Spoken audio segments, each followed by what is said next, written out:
தமிழகத்தில் அதிமுக தலைமையில் கூட்டணி அமைத்து சட்டமன்ற தேர்தலில் வெற்றி பெறுவோம் என்று முன்னாள் அமைச்சர் திண்டுக்கல் சீனிவாசன் தெரிவித்துள்ளார்.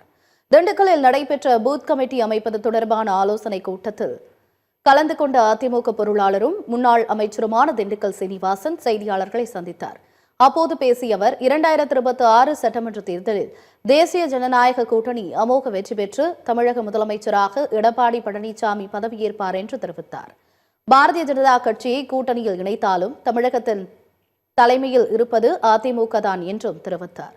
கூட்டணி ஆட்சி கிடையாது, கூட்டணி மட்டுமே என்று தெரிவித்த அவர் இது தொடர்பாக சட்டமன்ற தேர்தலுக்கு முன்பு பேசி முடிவெடுக்கப்படும் என்றும் தெரிவித்தார்.